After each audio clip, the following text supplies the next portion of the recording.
All right. Let's get this out of the way first. The thoughts, views, and opinions expressed on Tailboard Talks Firefighter Podcast are solely those of the speakers, guests, and host, and do not in any way represent the thoughts or views or opinions of any other employer, partnership, or sponsor. The material and information in this podcast is for general information purposes only and should be used at the listener's discretion. Here comes the intro. Skip forward 30 seconds if you want to get right to the episode. This is the Tailboard Talk Podcast, the best health, wellness, and lifestyle resource for the fire service. We're using stories, lessons, and tips from the front lines to give a realistic view of what the job can do to us and how we can make it out alive. I'm Chris Morella, a firefighter since 03, medic since 05, full-time since 08, and promoted to lieutenant in 20. I'm also a personal trainer and strength coach, and I'm here to give you the best information and host the best discussions to make us capable and durable, both on the job and away from it. So grab a heater, steal some fancy creamer from first shift, and let's go chat. So yeah, man, keep it close-ish. And Close. Editing is more difficult now because of the video thing. So I haven't said many swear words because I haven't figured out how to. You don't have to edit two different things. Yeah, It's too hard. Well, the video part's the real difficult part. I could put out a clean audio recording, then just put up the raw, explicit version of the video. That'd be the easiest, but I prefer to have them match. Yeah, I get it. Yeah. So editing video is my hamstring right now. Mm-hmm. So we're playing the lowest common denominator of skill. Yeah. This guy. So welcome back to the show, dude. Yeah, thanks, man. Extremely busy. I appreciate you on this holiday weekend, which you're memorializing with your Freedom shirt. Reppin'. Yeah, dude. Reppin' the homeboys. Which is also a major reason I asked you on today, because we're talking about mentors. And we'll get into that momentarily. But that was, between the Marine Corps life, everybody you've come across, and then working in the fire service, like mentors are no short supply. If you're willing to accept them, if you want them. Yeah. There's also a lot of ones that probably shouldn't be modeled after. You know, we had a conversation a little before this about guys that probably shouldn't model your behavior after, but a lot of people do because of the charisma or the appeal or the we kind of went back to nihilism on it, but different discussion for another day. Unfortunately, this came up because one of the guys that I consider a mentor of mine passed away kind of pretty unexpectedly. Retired a few years ago. He was a guy that I think he played semi-pro, if not pro hockey. Big outdoorsman. Sold me my first mountain bike, my first specialized rock hopper he sold me. It was one of his old ones that he was like, go play with this toy, kid. Took me to Kettle Moraine for my first time. Did a bunch of stuff. We had commonality of hockey. My ear is still broken because of him. He put me in the boards and my ear hit where the boards meet the glass. Mm-hmm. There's a ledge there, like a 2 or 3 inch ledge. And your head hit it? Yeah, he put my head into the boards. He put my head in the boards and it split my ear in half this way, almost like cut it. Yeah. Because that's where the corner hit. And it swelled up. And then when it grew back together, Overlap? Yeah, a little. So I have a seam in my ear from Tim. Great guy. But but he's one of those guys where when I saw the announcement from his department, and then there's hundreds of comments because he was such a genuinely great person. So many of the comments said, man, he was a great firefighter, but even better person. You know, like this is a guy that you wanted to know off shift, not just on shift. And so it got me thinking, like, how do you call someone a great firefighter? That's such a strange thing to contextualize, right? Like, yeah, good job putting water on the fire. Like, good job directing your crews. Right? It comes down to, I think, decisiveness. I thought a lot about it, but again, it's like a different conversation. But people are investing in the person, right? And then because of who you are as a person, you get considered a great firefighter, mostly because we know that 90+% of the job is not firefighting and EMS calls. It's actually managing people and those relationships you build, right? And so that's why people consider you a great firefighter, is how well you manage yourself, your relationships, conflict, friendships, all that stuff. So it was unexpected. His funeral's Thursday. I'm going to go out to that. And but it got me thinking. It got me thinking about mentorship because I haven't talked to him in years. You know, I left that department 16 years ago at this point, and I've seen him two times, I think, since then. But when I think back to that time and I think back to how I operate today, like, there's a handful of things that came from that guy. Like, that department was my first medic job with contract service, PSI. I was surrounded by full-timers. I was like 20 or 21, I think. I don't remember what age you have to be hired by PSI, but was just able to be hired just out of medic school.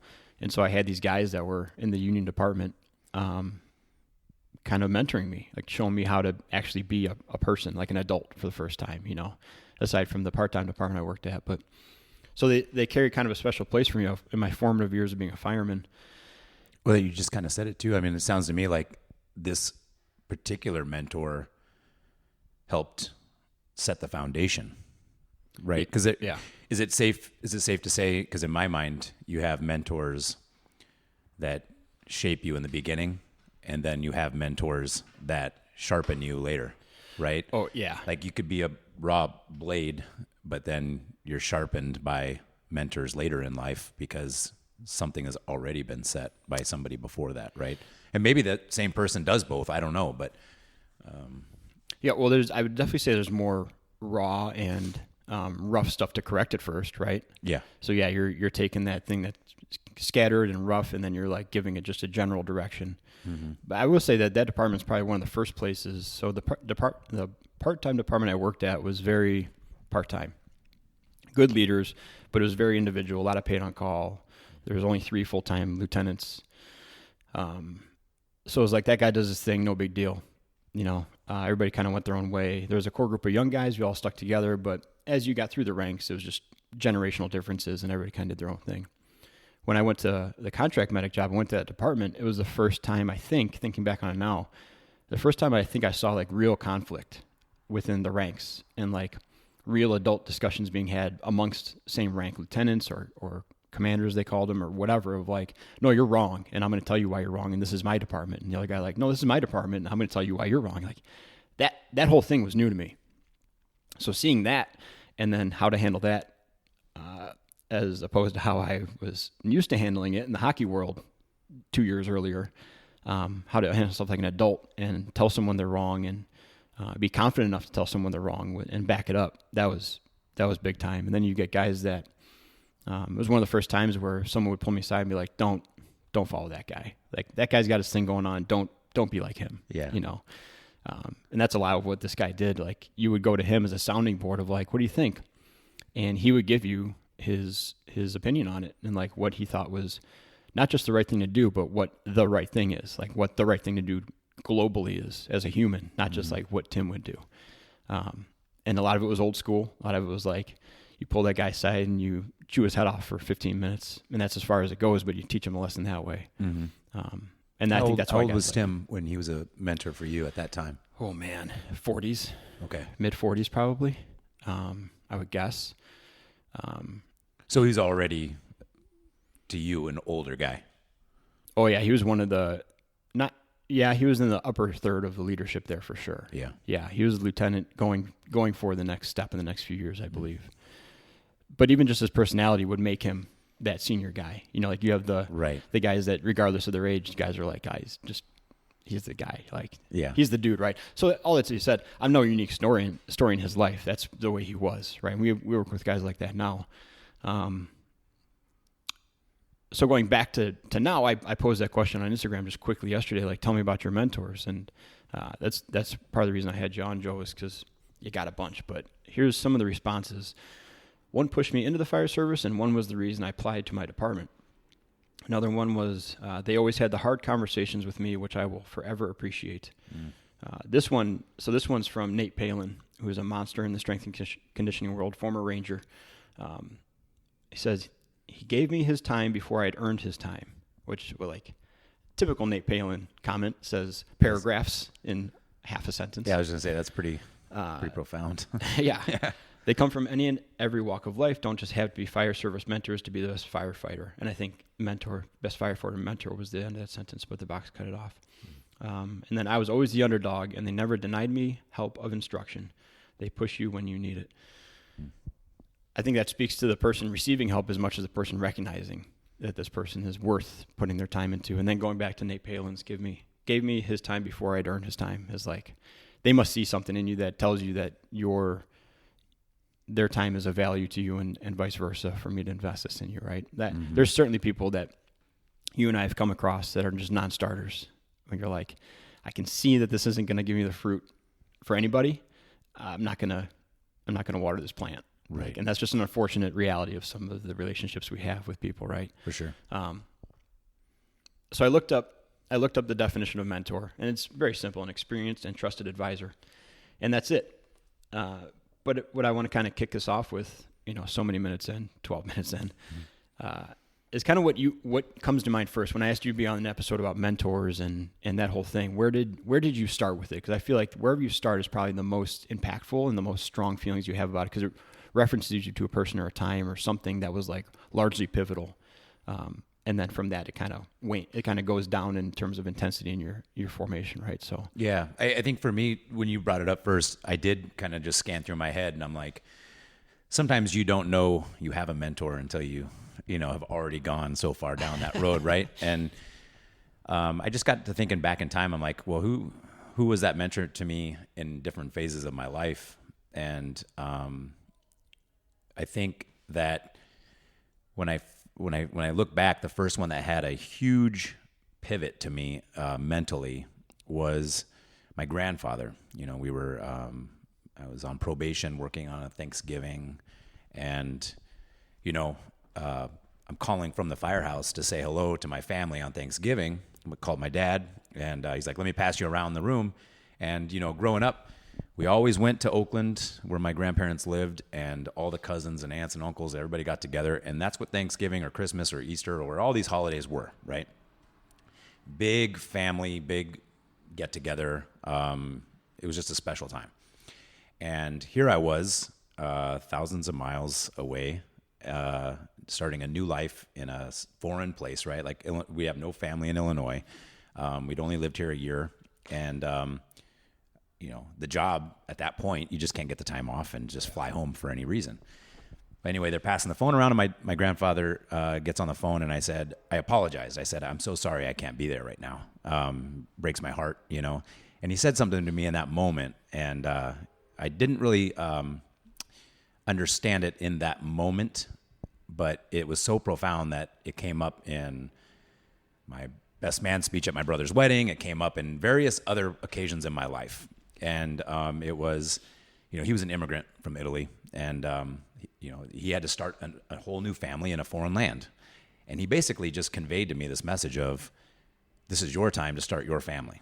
And we'll always be here for you. And you never have to worry about showing up. You show up when you can, but now they need you there, and we didn't have kids at the time. So it was just me and Cam. And I just thought to myself, like, wow, like, he's basically giving me permission to be me. And I didn't understand it at the time how much it would shape me, but it really allowed me to stop being a Californian who lived in Illinois, right? Rather than an Illinoisan who grew up in California, right? And it was so powerful that I just was able to pivot my mindset and say, this is who I am, this is where I live now. And I think that was like the foundational one. That was like a really, and then I was probably 24, 25 years old. So it took that long for me to get a hard hitting smack in the face from my own grandfather.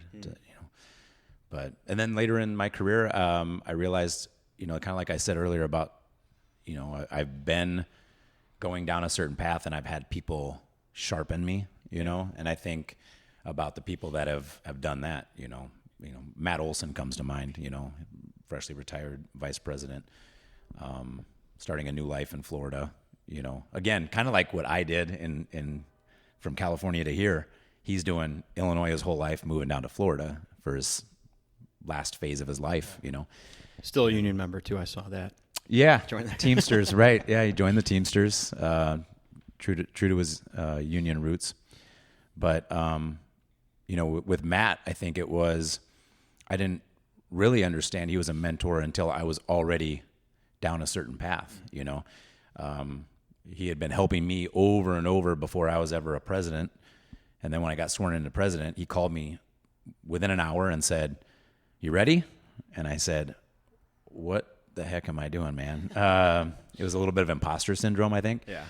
And he said, "Don't worry. None of us were seeking this. We all fall into it, and you're here for a reason. So just enjoy the ride and do the best you can." So I called him all the time, and he walked me through a lot of things until the point where he's like, "You know the answer to these things." You know, he's like, "You're calling me for some sort of confirmation bias." Validation. Yeah, some validation, right? And he goes, "Do what you know is right, and you know you'll be okay with those decisions, even if they're not the right ones at that moment." And that's what really kind of, I think, made me realize that he had become a mentor before I ever sought him as a mentor, right? Yeah. You know. Have you ever approached anyone and said like, "Hey, can we start a thing where like I run stuff by you?" And have you ever outwardly approached someone? Because I have. When I got promoted, I had guys that I worked with, both my rank and above, who never really had that formal structure with. And then as things started coming up and personnel issues started coming up, I went to one guy. I was like, "Hey, I need someone I can run stuff by, not outside of the chain. I understand there's some responsibility there still. Like at a certain level, you're going to pinch it and we're going to do something about it. But I need like a sounding board from an experienced person." And before then, we never really had that experience. But I saw them as someone that I wanted. I saw them as someone that I liked the way they handled things. I thought it was fair, and it wasn't overly fisty brotherhood, right? It wasn't like zero fault. It certainly wasn't that, but it was balanced. And I thought if I could get my decision making to that balanced way this guy has it, I think I'll be in a good spot. And so I sought him out and said, I'm having these things pop up and I need some guidance. Are you willing to let me run stuff by you and not elevate it immediately? Like give me the opportunity to do it. But tell me when I need to elevate this and tell me when I'm overreacting and stuff like that. And I've done it now, I think 2 or 3 times with that person. I don't use it frivolously. It's usually significant events, you know, and it's 3 times, but I think it's pretty well split of him being like, "No, this is actionable. Like you got to do your job here." And then, just document it and move on. Like this is, sometimes these things happen, you know? Yeah. I see more of the mentorships happening organically like that, because there's like yours with Matt calling you up and be like, "Hey, I'm your guy," whether you know it or not. But I think there's value too if someone came to you and said like, "Hey, I need a guy." Like, so have you ever done that as a person? You sought that out, or has anybody done that to you? I don't really know if somebody's done it to me. I don't know of somebody actually asking that question. I was just about to ask you how you sought that. I mean, what in that person did you see? Like that was my question. I was curious to that.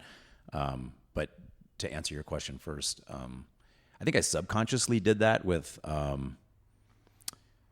when I came on with a larger group of guys in the academy, and I had 0 fire service experience at all, you know, not even an EMT.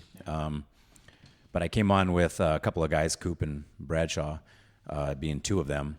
And my whole class was a bunch of great guys. I love them all. But those 2 in particular, there was something about them, like they came with experience. One from Algonquin, one from Wheaton.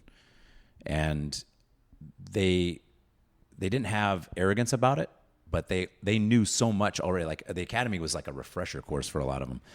And they basically just kind of kept saying like, "I see you as an, you know, wide-eyed, inexperienced blob. Yeah. But here, let me show you some tricks." And, you know, so I quickly just was magnetized by their personalities and their ability to lower that guard, and they weren't there to step on me and show me that like, "Hey, you know, they're not dimming my bulb to make them look brighter," especially in an academy setting, right? They were there to help me shine. And I'll tell you that was another lasting impact, but it made me, to this day, I'm lucky enough to be relieved by one of them every morning. And I still like pick up things from him, you know what I mean? And he's on the way out. And, but sure. Hey, sure he is. I didn't, yeah, right. Sure. He says it over and over, right. right? But I didn't specifically go up to them and say, "Hey, can I follow you?" But because of their behaviors and because of their personality, and let me just basically say they checked their ego at the door, and there was no type A-ness about them, I was drawn to them. And I sought them out, whether I was asking for it or not. You know what I mean? Like, it was a safe place for me to foster my education, and I was also extremely motivated, so it never squashed that. Yeah. They basically harnessed it and put it in the right direction. So, I was going to ask you though, when you asked that question to that specific lieutenant, was there a certain characteristic or quality that you saw in that person that you were drawn to? Was it something that you wanted to be in that person? It was something that I saw the way not lieutenant. So that's a tricky part. Oh, right. Someone above lieutenant. And I saw the way that they handled people, like in a very harsh way of saying it. And it was different from the way I handle people. And I thought they got the same result I would have gotten. Plus the person agreed with them more and didn't just do it out of compliance. And it's a type of management style where, they're not coercing anybody. Like, I'm trying to think of a way that they persuade someone to basically they reframe the same issue they're having back at them with an alternate ending. And the person, because of the way it's presented, has no choice but to agree with that alternate ending, which is the way that person thinks it should be going. So they'll say like, yeah, but really you could see how instead of doing that, this is probably a better option, right? And the person will be like, yeah. And then you can go into that a little bit, but usually that's all the person had to do was open the door to this other way of thinking that was equally as palatable to the person with the issue. And I saw that, I was like, this is a better way for me to do some things. The other thing was that they spoke and reacted very slowly to things, which I don't do very well at all. Like, I usually try to my mind usually tries to beat the words out of my mouth. Like, I try to overtalk my brain a lot, as I'm doing right now. This person would sit there and let the room spin for a little bit, and the whole time keep tabs on it. But he's formulating a response to the first thing that was said, and he's going to bring it back to that and address the root of this entire thing that's spinning the room out of control.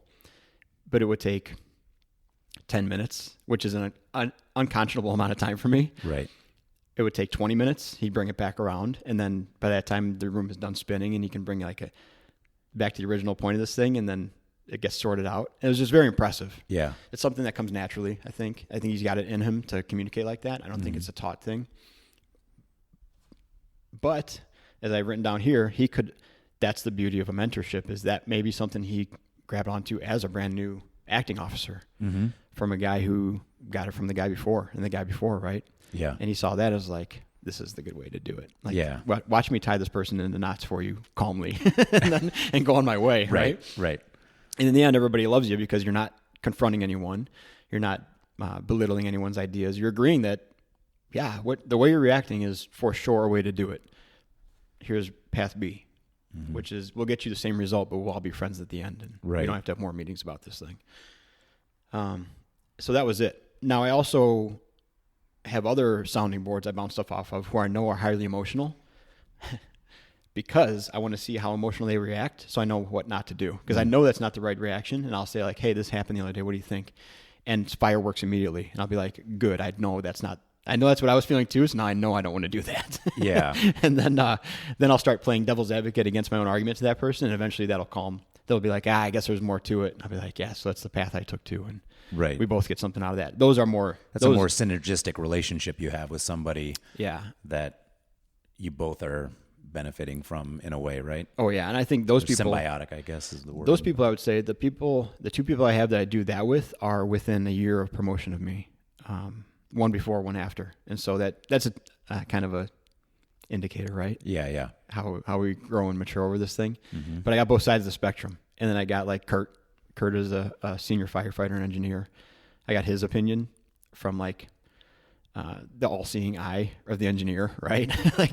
Like I would use you as an opinion because not only do you have the union experience, you have the state experience, you have the fire department experience. I know the peripherally the personalities you came up with, who are a smattering of different personalities, right? And you've been able to observe those the whole time. And a lot of the stuff we see now has happened before. A lot of the stuff we see now, you might have seen when you were on probation or like your first couple of years, and it's the players are the same but different. The situations are the same but different. the outcomes are the same but different, right? And so using someone who's seen it before is like, yeah, you can stumble through, or you can just look at this roadmap that we know how to deal with this, right? Yeah. I dealt with this. It's a different person, but the same person. Here's how I dealt with it. 100%. So long story short, and to answer or not answer a question, it was just more stuff that I saw as valuable, and I knew that they were consistent with that, and that's how they did stuff. And I was like, I need that balance. I need that part of it to chime in. It's not going to be my primary personality, but that's another round in the chamber when I need it, right? That's another look at something that's valuable. So that's a great point. You made me think about something that I didn't previously think about, but and I really don't know if this falls under the category of mentor, other than the fact that you hold somebody in such high regard or respect them so much that you need them in order for you to make a coherent or logical or even wise decision, right? The VP that recently took a leave of absence, let's say, also our Firefighter of the Year, looking to be back to back. By the way, I've seen the buttons. He's on this campaign. Seen the buttons and the stickers. Yeah, I got it. Yeah. And he'll get it. He's going to be the first. So just so you know, when I was in the academy, Carl was DeCarlo. Yeah. Was the valedictorian by a long shot, right? Yeah. Schuin, he was also like 50 years old or something. Right. Knew everything. Probably taught it back east or something like that, right? So when it came time to vote, like who is the valedictorian or leader of the class or whatever, there was the Carl campaign, and then there was the anybody but Carl campaign, and I was the head of that campaign. So I made signs, anybody but Carl. I didn't care who it was. That's not awesome. me, but anybody but Carl. Right. I ran that campaign, so I'm getting geared up. Yeah. The wheels are moving for the anti-Josh Smith campaign. Yeah. Anybody but Josh. Yeah. I might actually jump on that one. The buttons are easily modifiable. Vote for Josh. Like, just don't. Yeah. Don't vote for Josh. I like to tell people all the time when people like give him flowers, props for anything that he's done, which is a lot. I like to say, isn't he a jerk? Doesn't that guy suck? Yeah. Just remind people Yes. The ever optimist. All glory is fleeting. But to my point, though, I never knew I needed somebody like that. Oh, yeah. So badly until about 2017, 2018, 2019, 2020. For the last 6 years, I've always had people in my life that have been close to me, and I'll ask them their opinion, and they give me some good advice, and sometimes it's just kind of like the advice that they give at the time. It wasn't until I realized that every single decision I was making went through him first, because he had the same emotions I had tied to things, but he had a way of taking a breath that I didn't. Like sometimes if something didn't go our way with the city, or something didn't go our way with the department, or whatever was going on at that time, and there was a lot, I would build up such anger, inside, and I would just think about all the different things, and I would type away all the expletives, and then use a good tip that I got before: delete 3 times, rewrite, delete 3 times, and then start over. But then I would give that final copy to Josh, who would scratch everything and say, "Hey, I hear you. I know what you're saying. Here's a better way to say it." And then I could go talk to city council, and then I could go do these things. And it wasn't a crutch. It was more or less like I knew that I was going to be the best version of myself if I went through him first. Oh, yeah. You know what I'm saying? Yeah. I wouldn't consider it a crutch at all. I think it's an asset. I mean, It was an asset. Yeah, absolutely. Yeah. I knew that if I went through that path, I came out better. Yeah. As if I just said, well, I know it's there, so I'm going to skip it and go this way. It was going to be a rougher path.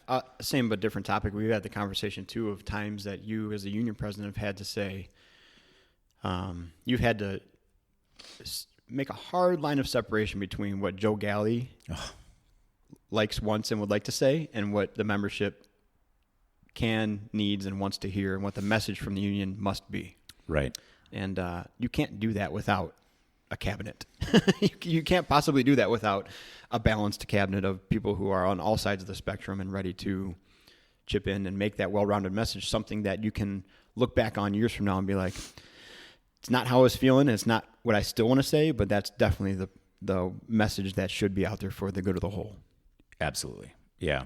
Now, I don't want to get too off topic because that's another can of worms. I see is. you thinking on it already, right? I want to bring up something that when I was thinking about mentorship, I kind of thought of two different forms of mentorship. I think the second way is more prolific now because of social media and just how small the world is. There's traditional membership, one-on-one. I asked Joe Galli, like, hey, I'm a shop steward, which I'm not.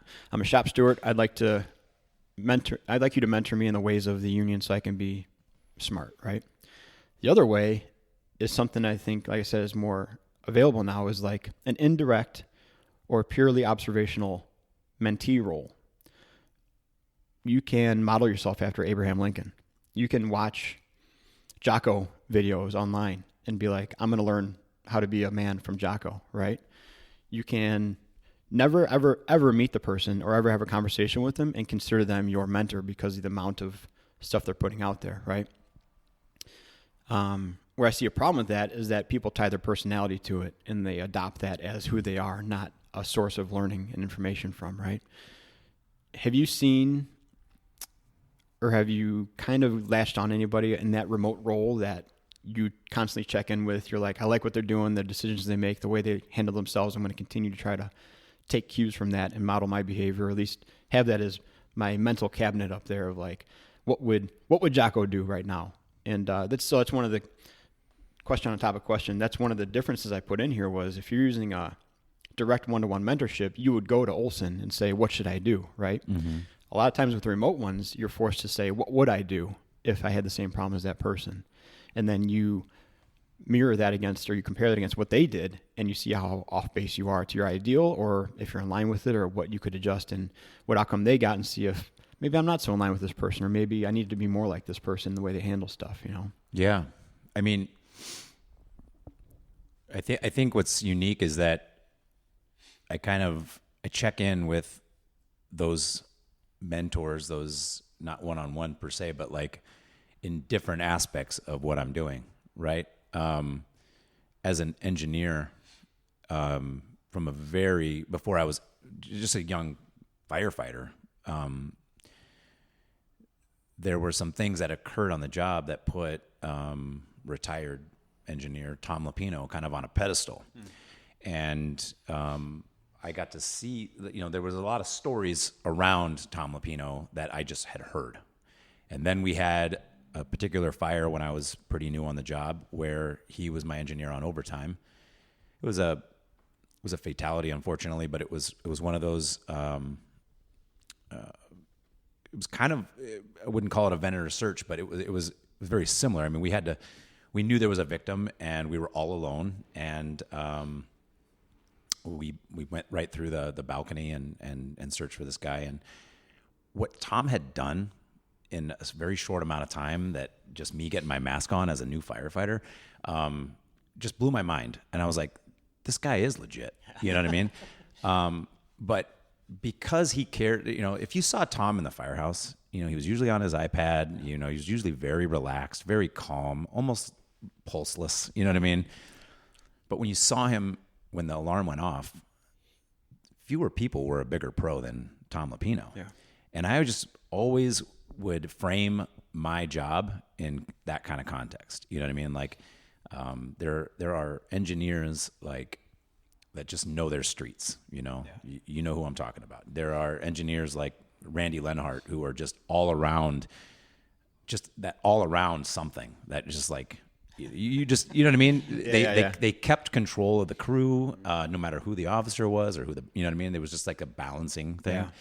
So it was that pride and craft that I always wanted to say, like, I want to be the best engineer that I can be.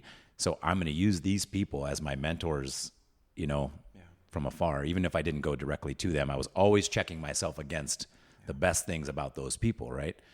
Same thing with union stuff. I mean, whether it's former AFFI President Pat Devaney or Matt Olson or these guys, I'd either go right to there, or I would think about how would they handle this situation. If the city's coming at us on this angle, how do I step back and handle it like the pros that they are? Yeah. You know what I mean? Am I going to do it the same way? Absolutely not. You know what I mean?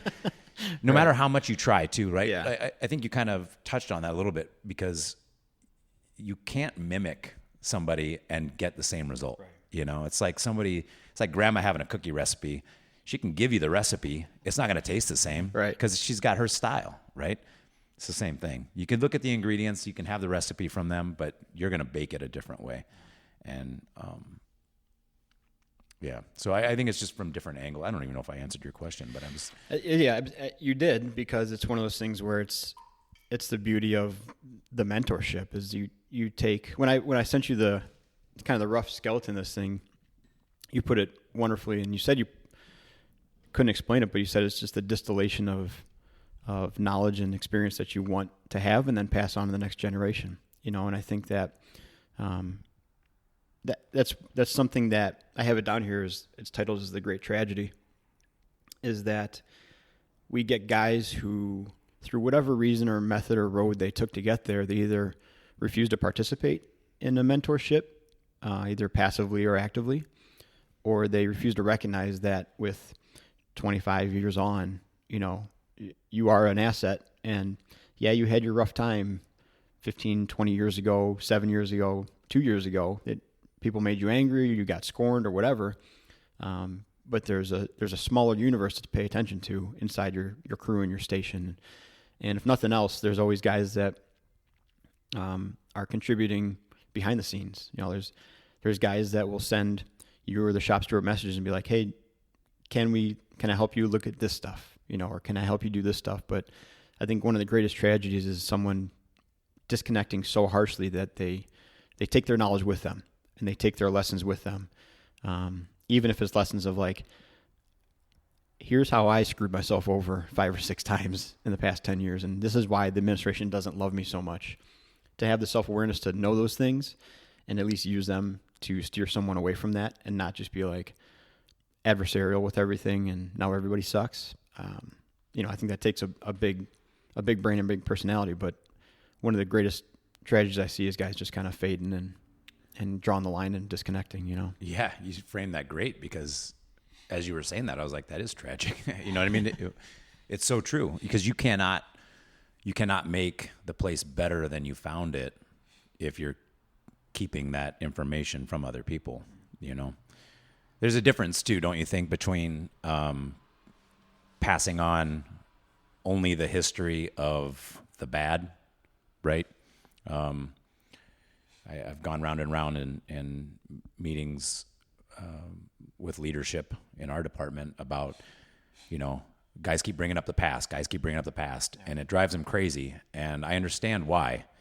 It's important for guys to understand the past, or at least know that this was a thing. But it's also important, to his point, if there's truth to both sides, is that you need to also show that not only was this awful the way it was, the years of fighting, and it doesn't matter whose fault it was, who threw the first stone, but here's how we got better. These are the things that we're doing today. So remember, it was this way, but it's not that way because of the things we're doing now. Yeah. And if you can't promote the harmony, you'll doom yourself to that. Yes. Previous tragedy, right? Right. Yeah. Absolutely, and that's a much harder thing to do, because I think when you said it doesn't matter who threw the first stone, by admitting that it's better and you didn't have anything, I shouldn't say anything to do with it, by admitting that it's better now, and that individual may have not taken any active role in it, you're essentially giving credit to the other side of making it better, which can be very difficult to stomach, right? Right. Because in your mind, it's a safe argument to make that this place sucks because it's never going to change, and it's a safe argument to make, and I'm not going to be wrong, so I might as well just take the easy path and do it. Mm-hmm. But if it does get proven wrong, once in a generation it gets proven wrong, and you don't recognize that, or you can't recognize that because you think that gives credit to the other side, then you're stifling 100%. Whatever progress is available, right? 100%. And we don't need much, dude. I've been telling the new guys probably for about the past 6 or 7 years, because Kurt and I get them on their first hour of their first day, right, for the fitness stuff. And then we have them every first hour for 2 weeks.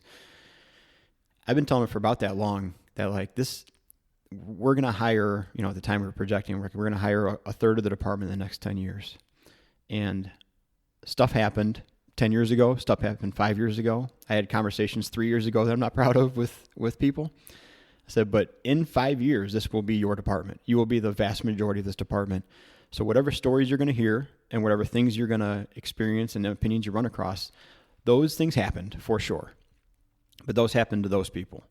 And you had no involvement in it, and you have no onus to it. What you have to do is take this department and make it the way you want it, and make sure that the people hired after you are following your example. I said, because you're going to hear it. You're going to hear it in day one. Right. As soon as Kurt and I leave this room, you're going to start hearing it. Yeah. And just know that that's not your problem, and that fight has been fought. And your job is to be who you are and make this place a good place. And but then they get released to the hounds, right? That's or right. Released to the wolves, and That's it's right. like, whew, good luck remembering that in 2 hours when you have to learn 12 more people's names. Mm-hmm. But it's true, man. It's every set of people we hire is a new opportunity to not put us backwards. Yes. And I guess this ties back, to the mentorship side of, we can do like a call to action or a wrap up. But if I was going to tell the new members and the new hires and new people in the fire service, first of all, I would say don't be hesitant to accept advice and help, and accept mentorship if someone's willing to give it to you. Most likely the people that are willing to give it to you are the people that should be doing it, and the general membership wants them to be doing it, right? They've gotten that confidence in doing it because they've been told they're good at it or shown they're being good at it. But the second part is I wouldn't be hesitant to go out and ask for a mentor too. I think that's an uncomfortable part of it, but I think there's a lot less communication now, just between generations and between ranks. And I think it's going to be uncomfortable, but if a new guy came up to me and said, hey, I need you to help me through my first year, or I'm getting off probation soon and I'm still shaky, I need some help, I would be so much more, I would look on that person so much more positively than if they just said, well, I guess I'll figure this out, and whatever the next crew brings me, I'll figure that out too. Right. But it's uncomfortable and it's tough. And unfortunately, like we were saying, the senior third of the department now was involved in all that terrible stuff. And I think a lot of them are just like, 5 years left, man. Let's just run this clock out. And not to say they're withdrawn or they're inactive or anything like that, but not like they used to be. They're tired, man. Right. Tired. I should say that they're tired. And they'll appreciate it too.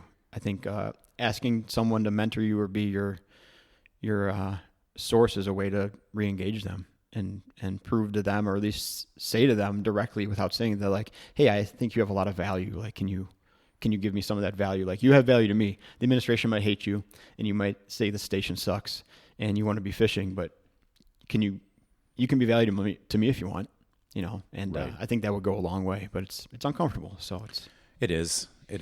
And I think you said something in there that made me realize, too, that a common denominator with some of the best mentors that we've seen, I believe, on our department are the ones that empower us, right? Whether I go to somebody directly and say, hey, I need somebody to help me through this, or I just found out that they were a mentor because I'm looking back on the tracks that were laid. Yeah. I realized that I was empowered by them, right? They weren't that crutch like I was talking about before. Like, I was still left to make my own decisions, and I was still left to put my effort into it and then make something out of it. Yeah. And I think those are the people that stand out the most, are the ones that empower the next generation, because you said it. I mean, and it's already happened, by the way. A third of our department is under 5 years. Yeah. And we're still hiring. So, like, conceivably, we're gonna have a 2/3 majority that have 15 or less, right? Like, it's just gonna be in 10 years we'll be under 20 years, right? Yeah, and it's amazing to think about. But I think I think about, like, all the things, like how would I want to be treated if I were in that young, growing majority, right? They're a minority per se, but it's the largest percentage we've had in a long time. Yeah. It's time for them to feel empowered, and they need mentors that can empower them because they got to make decisions, for the best. Yeah. Yeah. And as you're talking, I'm thinking of like Dan, him and his coaching stuff. Yeah. I did it when he was going through his certification for that. I did a few phone calls with him, and it was that entire premise from what little I know about it is all about just empowering the individual to answer their own questions. Like, hey, what do you want to do? Well, I want to start a podcast. Like, okay, so what things do you need to start a podcast? And you go off I need a recorder and a microphone and this and that. Okay, can you just like buy those things, or like it's just leading you to your own answers and your own fate, right? His name went through my head a dozen times throughout this entire episode because of what you just said. That is his style, empowerment. Right. When he was my engine officer, and I was just a back end guy, I always showed up. I was always the first one in, right, and put my stuff on the rig, and then do my walks, and then do my checks, and then I would go grab my first cup of coffee. And as I'm chatting to people, Dan would open the door, because he was usually the next one in, and say, I moved your stuff to the front. I didn't ask to act the front seat of the engine. Right. He just was always like, I'm going to let you do this today, and you're going to learn this job, and you're going to, he was always pushing me to do better.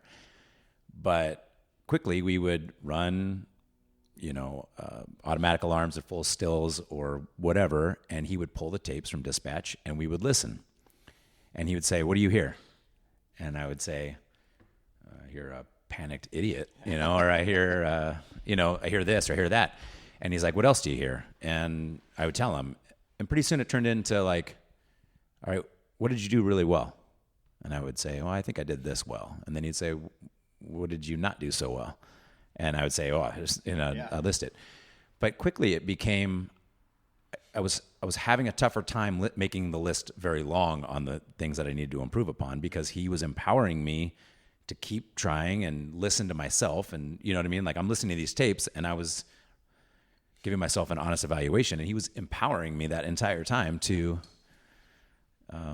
be better, and make those decisions. And that's just who he is. Like you just described, like, well, what do you need? Well, what did you do well? The answers. Right.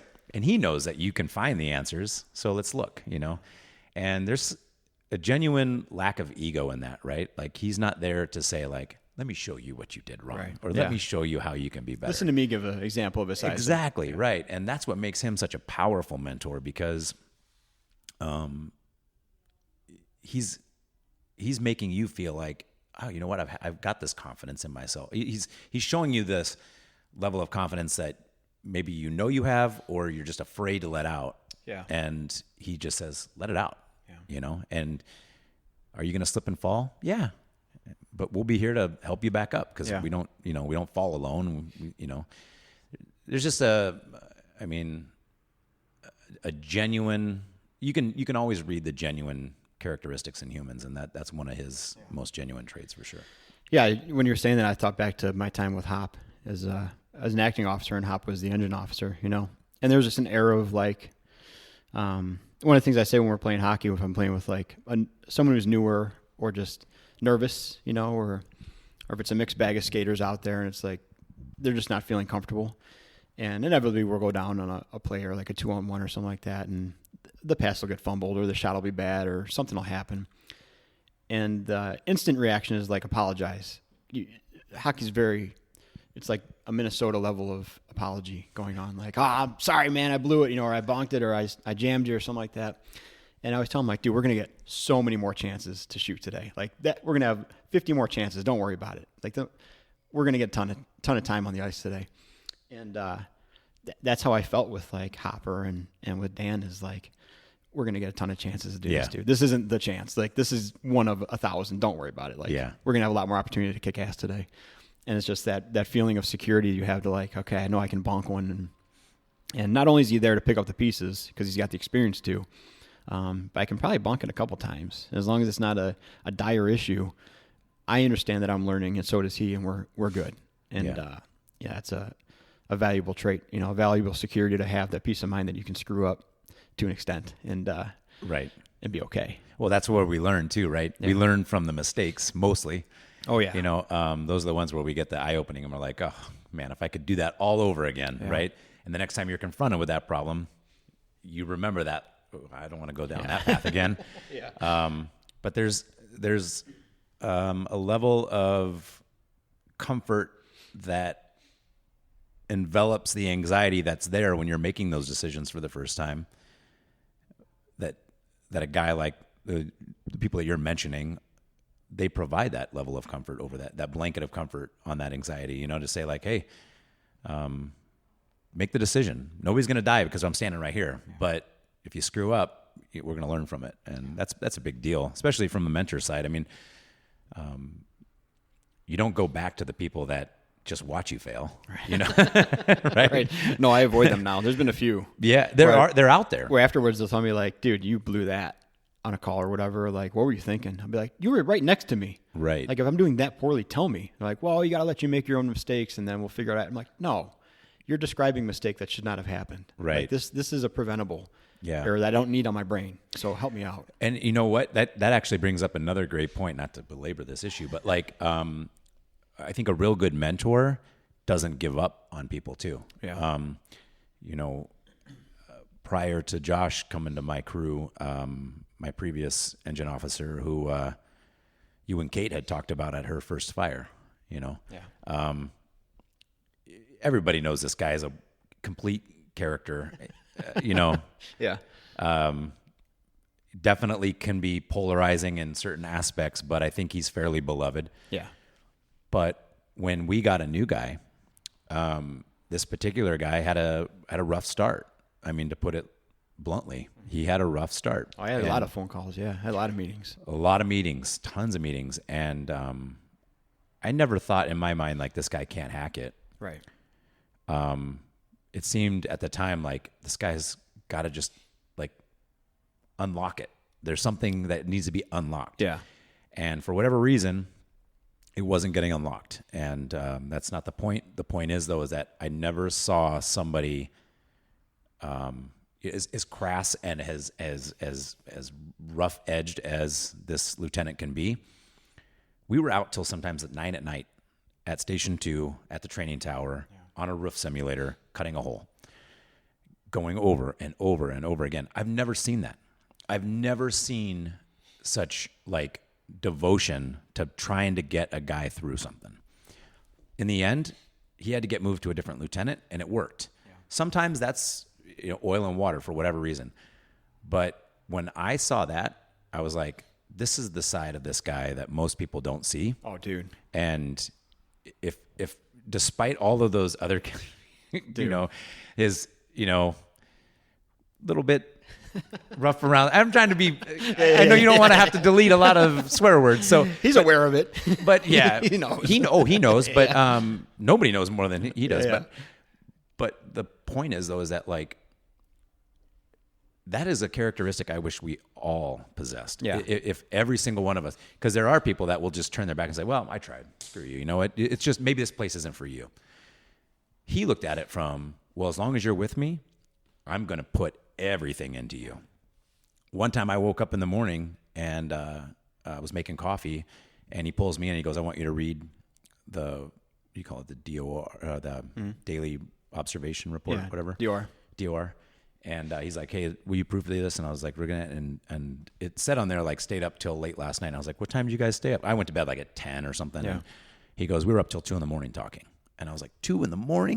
And he's like, we were just having a heart to heart. And I just kept, that's the level of devotion that a good mentor, and I'd like to believe that in hindsight, this young firefighter will look back as this was a rough start with a rough lieutenant. But I think he'll end up seeing what was actually given to him. I think he might already. It might not. It might not be the person he wants to model certain aspects after, like his personality necessarily. No. But what he will see from this guy is, I'll never give up on you. Yeah, and that's powerful, man. That's a big deal to know that somebody's not ever going to give up on you.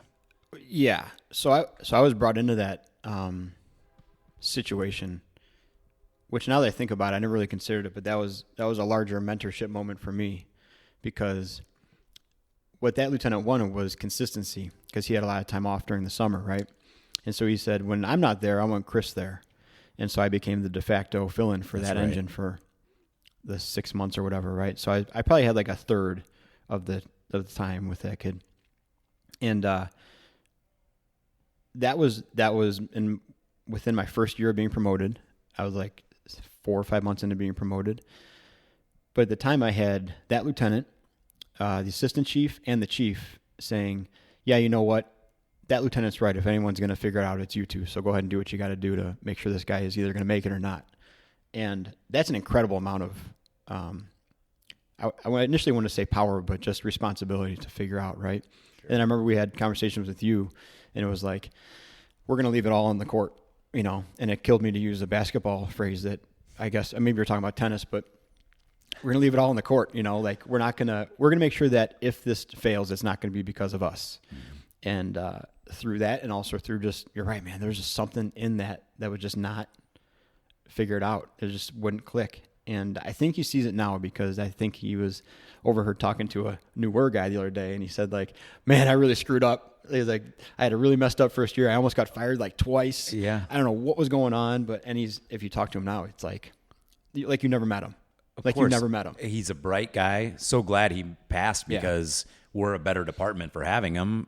He's a hard worker. He's involved. He's involved. Yeah. He's motivated. He wants to be on special teams and all this other stuff. So he's the kind of person that the department is seeking, because, you know, somebody that wants to do more than that's asked of him, is he wants to do more than the minimum requirements.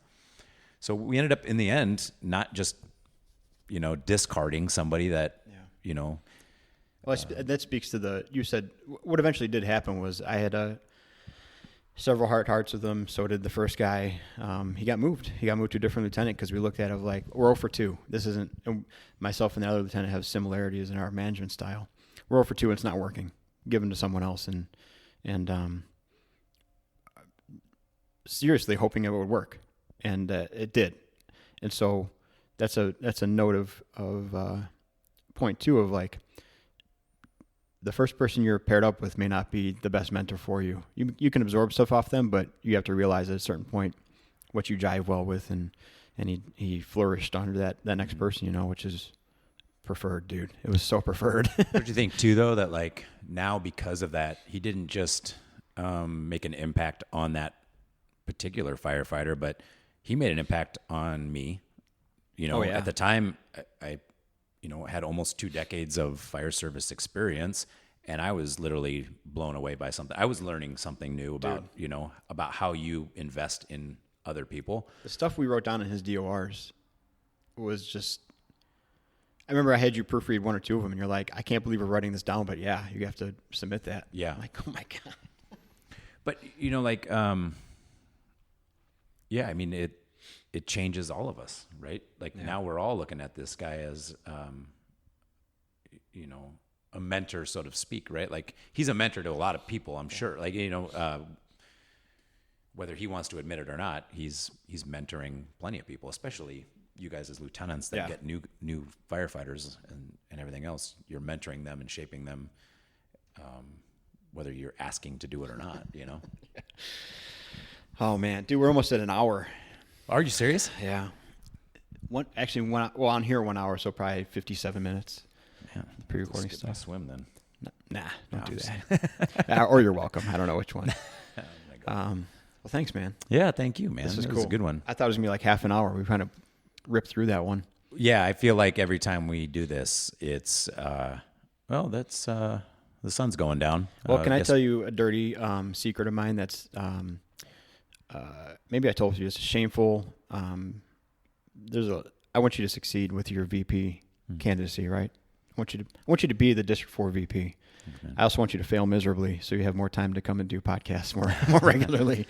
I want you to have nothing on your plate besides mowing the grass and hanging out with the girls after school, so you have roughly 6 hours a day to come hang out and talk with me and Kurt and just kind of BS and have a good time. I appreciate that. Think about it. It's not too late. Pull the plug. Yeah. Well, I hesitate saying this on a podcast, but I can't edit anything. So well, I've said it in private circles, and might as well just make it public. But I do desperately want to win. Not desperately. I'm not going to do anything, but I mean, I'm not going to stab somebody in the back for it. But I can just be who I am and put it all on the table and say, this is who I am. Elect me or don't elect me. But now we have a date. August 7th, we'll know. It's a close race right now. My numbers show it to be, if it was a congressional election, it's a virtual tie, right? So we'll see who shows up, and we'll see what happens. But I've already basically analyzed two paths: win or lose this election. My life is just going to be drastically different and better, and and not because I don't like the things that I'm doing. It's just there's so many irons in my fire. So whatever path I go down, a lot of those irons are going to be removed, and it's just going to feel so much better. So I'm excited for whatever the future brings, and we'll see what happens. But yeah. So if you're in District 4 in Illinois, and show up. if you want to give the parameters of that, because we have a smattering of people across Illinois. I'd say that's the bulk of the listenership, and then it kind of flares out widely from there. It's pretty awesome. But if you're in District 4, first of all, find out what district you're in. If you're in District 4 AFFI, show up for Joe Galli. Why don't you take the last whatever time you want here, a minute, 30 seconds, whatever you want, and do you have a message you want to put out there as your candidacy? You can end this on a high note. Right now we're in the closing month. A lot of people have made their decisions. There's a handful of places out there that haven't indicated one way or the other, but as I tell everybody at this point, this is me just doing the job for the last 5 years with the previous district vice president. And if the last year is any indicator, if he's basically been working on his move to Florida, I've been doing the work. I have more experience than I ever thought I would get doing this job, going from local to local, handling these issues. Some of them are pretty hard. Some of them are not too bad. But to have the trust from the current DVP, whose last day I think is the 7th, for him to say, "Hey, got this issue, take care of it."